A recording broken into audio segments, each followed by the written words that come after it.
Hey everyone, welcome back to the All Things Private Practice podcast. Joined today by Azizi Marshall, who is a licensed psychotherapist, media trainer, and award-winning entrepreneur whose work has been featured in the New York Times, Forbes, NBC, ABC, Fox, and Success magazine. She is the founder of the Center for Creative Arts Therapy and the Content Studio Lab, and she has been recognized as a two-time Titan 100 honoree for her leadership and innovation. Ooh, that's an impressive start to this.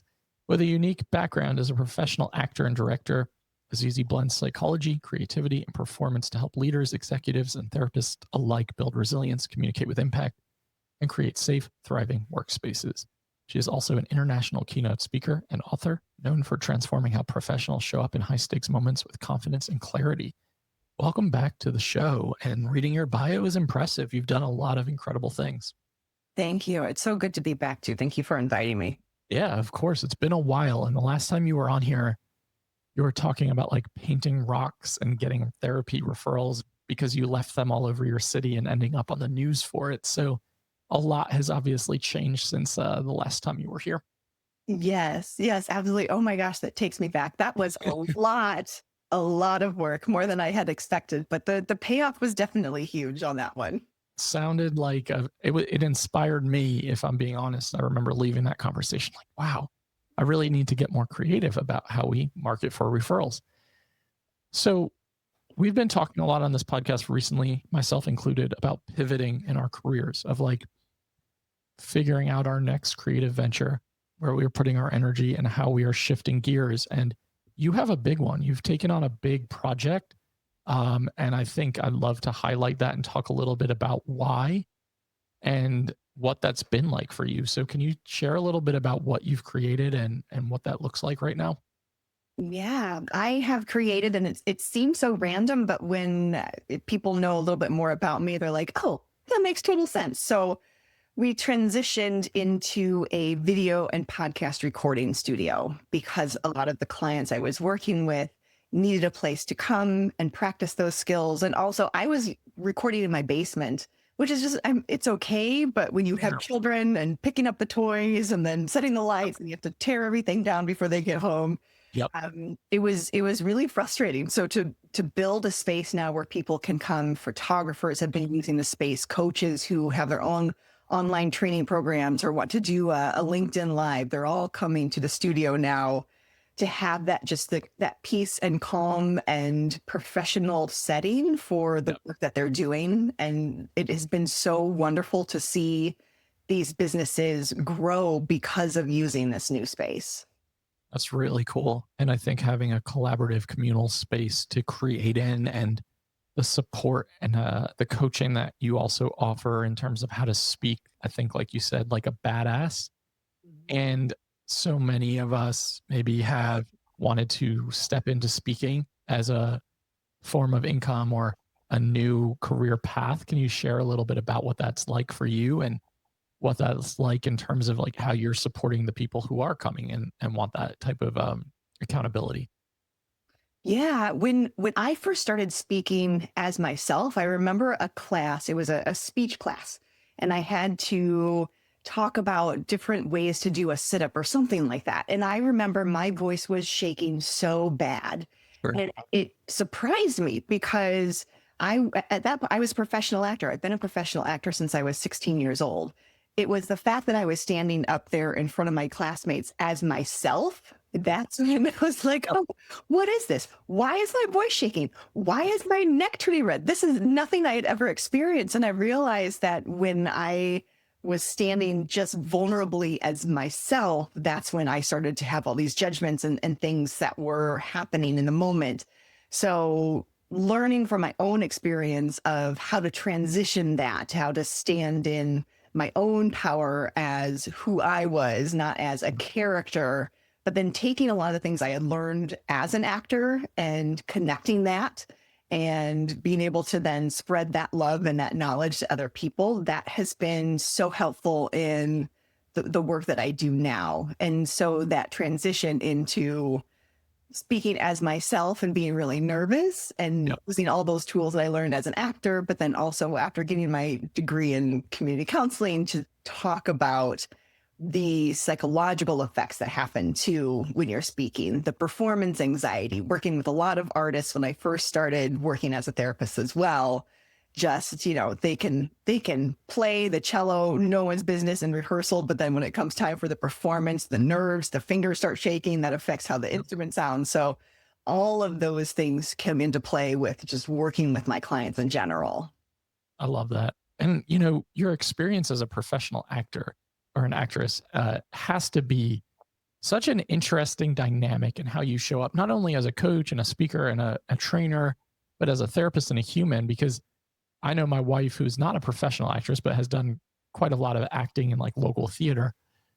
When I first started making content, she'd be like, do this or sit like this or say it like this. And me as like an autistic ADHD human with very flat affect a lot of the time, I'm like, I can't do the things that you're asking me to do. I can't just naturally do it. That's gotten easier over time. And, but even with that being said, I've done a lot of international speaking. I've done a TEDx. I've done a lot of speaking in general. I still find myself nervous and shaky for the first couple of minutes. And for me, what is always helpful is telling some self-deprecating jokes about myself and getting the audience to laugh. And once they laugh, I'm like, okay, I know what I'm doing. So you mentioned before we started that I have this thing on my wall. It's a Ted Lasso quote that says, "Don't you dare settle for a fine," from Roy Kent. I'm curious, did you watch the show? Oh, I love the show. Okay. Yes. When you're describing your process, I'm thinking of Rebecca standing in the mirror and like accessing her power, where she starts really low and gets really, really big and like steps into her true authentic self. And I love that scene, especially with the mirror with her little kid image in the background too. So does any of that stuff come into play when you're like tapping into your acting roots about stepping into power, and like, how do you get your clients more and more comfortable on stage? Yeah, it definitely connects to any time that you have stood on stage or you've spoken in front of a class and somebody laughed or they snickered or they rolled their eyes. And I'm just even thinking of my own children right now in school and the experiences they've had and the nerves that they get. It stays with us. And so if we're not aware of that, if we're not reconnecting with that, if we're not basically going back and saying, it's okay, come with me and let's stand in our power together, like all of those pieces are so important to bring all the parts that felt like they were being judged and to let them know that they're okay.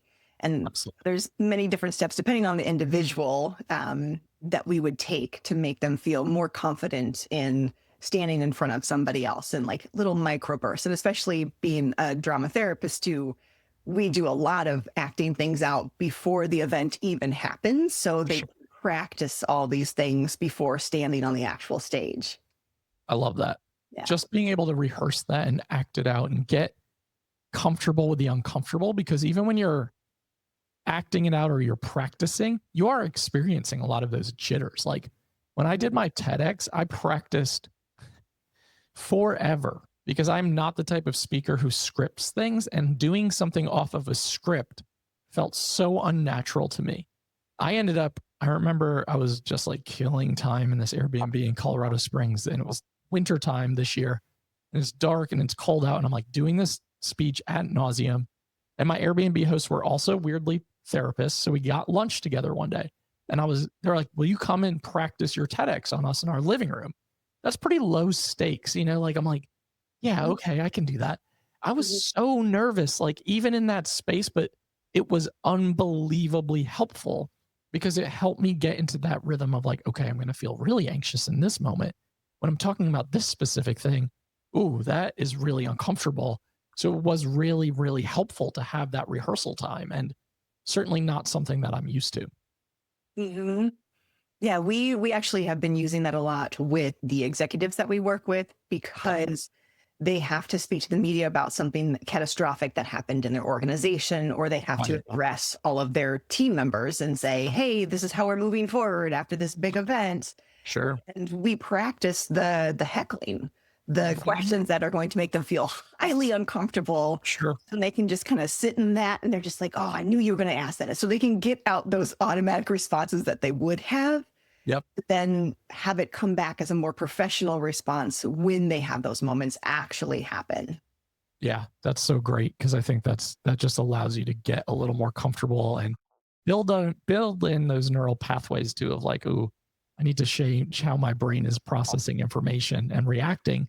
And it helps your nervous system regulate too. And that's a big part of this because I know a lot of you listening want to get into speaking and you get nervous speaking. Maybe it's virtual, maybe it is in person, maybe it's like pretty low stakes.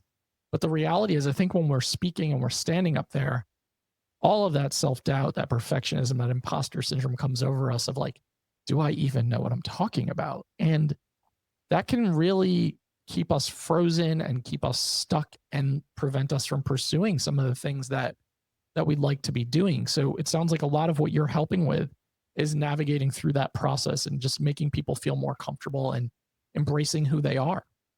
Hmm.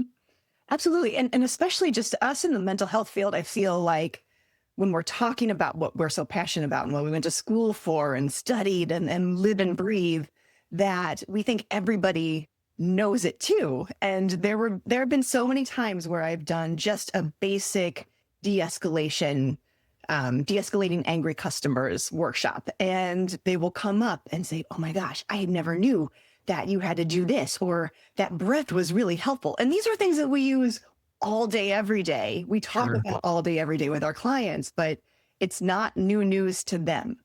Right. Yeah, exactly. And I think we forget that when we surround ourselves with people with similar training or backgrounds, that not everybody has that access to those skill sets or to that information or knowledge. And I think that's really important to make it to notate. So I want to talk about pivoting. You own a group practice, is that correct? Or is that The group that is practice has been closed. the group practice is closed? Okay.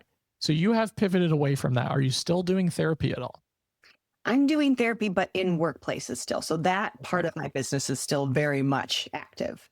Got it. What's that been like to kind of make a big shift and pivot in this stage of career? Uh, a breath of fresh air. It's Sure. I get and that. and I'm very mindful of people who are in the thick of running group practices. It is Yep. not for the weak, and running your own company just in and of itself, and Yep. then adding on the nuances of staffing and training and turnover and insurance. Yep. The challenges are robust, and so I came to a point where, after looking at, again, it's a business, so I'm looking at my P&Ls, I'm having my husband looking at it, I'm having business associates looking at it, my own coaches, my own mentors, and all of them were saying, you need to close. Right. Here's what you keep open, because this is actually generating revenue. This is losing you money every single day. Sure. And that was the hardest thing to see and realize, and had to make a shift, just because I couldn't keep using all of these other businesses that were thriving to keep Yeah. the other one alive. Absolutely. I can really relate to that. Um, and that's there's grief in that. There can be shame in that. There can be this reckoning with like sense of self and competency and capability of like, do I just not know how to do this thing, or did I fail at this? It's just a hard thing to keep a group practice afloat that's profitable if you don't want to take advantage of your staff. It's a hard dynamic. If you prioritize people over profit, it's really a challenge. And so that's fascinating. So coming to terms with that and then closing that to pursue these other goals and ideas. Breath of fresh air, though. It sounds like liberation. Oh, yes. Yeah. Mhm. Yes. So I imagine your day to day looks very different now than when you're like in the thick of running a group practice and you have to be bogged down with the like behind the scenes stuff that a lot of people don't see. Mhm. It was in the process of making that shift, it was very interesting how the universe just opened wide up for me, where I was there were many things that I didn't have time to pursue because I was bogged down in the day-to-day of running the practice and keeping it afloat and fighting with insurance, all those pieces. And Sure. when I let that part go and was closing everything down, I started getting emails and messages and all these different things where I would never have had the time to even respond to them, let alone even notice they were coming in. And it was just, it was like the universe saying, thank you for making this decision and for moving forward, because now we can offer you these other things. And it sounds very woo woo and hokey, but I truly believe that once you find that center, that true north of where you need to be going, and you realize that the other stuff is holding you back, that the world will show you this was the choice to make. It's Absolutely. it's the belief that that's going to happen is the hard Yeah. It's scary to let go of something, and it's scary to pivot and evolve and change and lean into something that feels like a risk or new. And I think it's important to everyone listening, like, to remind you that if you're in that space, if you're thinking about that, you've probably encountered these emotions and these feelings before. Like for me, leaving my secure community mental health job back in 2017 was horrifying to start a private practice. It was horrifying to start a group practice when I didn't know what I was not doing or doing well. It's horrifying to start a podcast, to launch retreats, coaching programs, like all the things. And every time I encounter that emotion, I have to sit with it and just say, like, okay, what is lighting me up in these moments? What am I feeling energetically pulled to? And trying to pay way more attention to that, because I know I can do a lot of things well, but if I don't enjoy them and they're not creating passion or excitement, I feel really bogged down. It feels like the walls are closing in and that things are really heavy. And that's definitely not where I do my best work.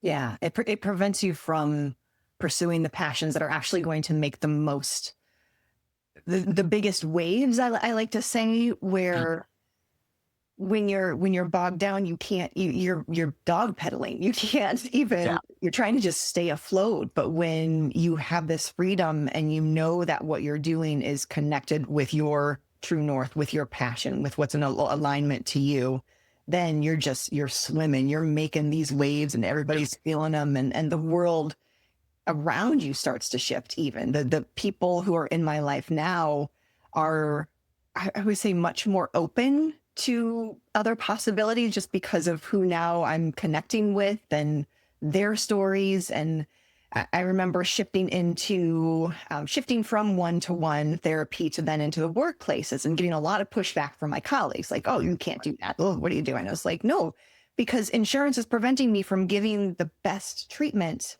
to my clients. I'm going to take my treatment to them where they are, so that complete roadblock is gone.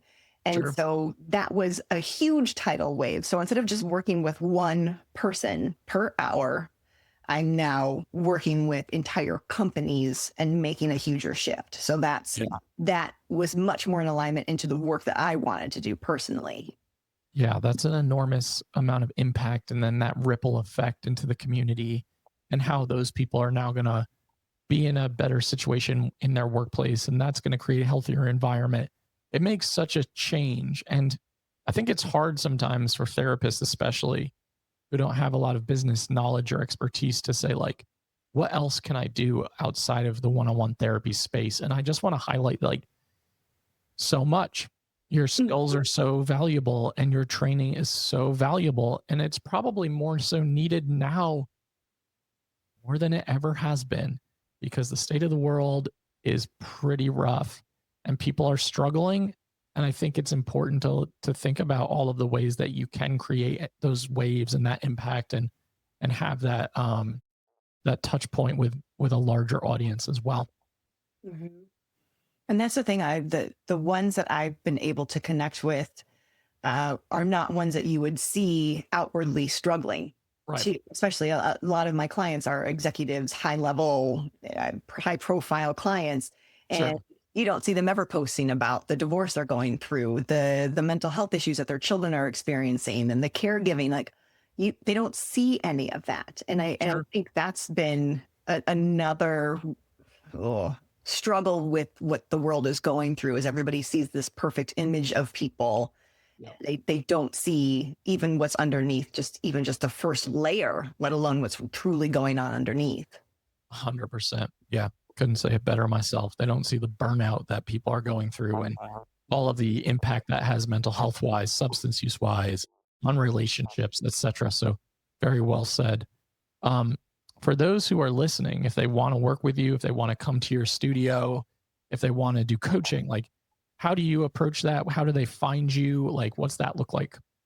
Yeah, just head to my website, azizimarshall.com, and you will find all the information. There's a nice little robust contact page, so we can set up a time to connect and figure out how we can best work together. I love that. Easy enough. That'll be in the show notes for everyone listening as well, so that you have access to everything Azizi mentioned and her new venture. Congratulations on all the growth and success. And I wish you nothing but the best. I'm definitely like rooting for you and cheering you on every time I see your posts on social media. Thank you so much, Patrick. I appreciate that.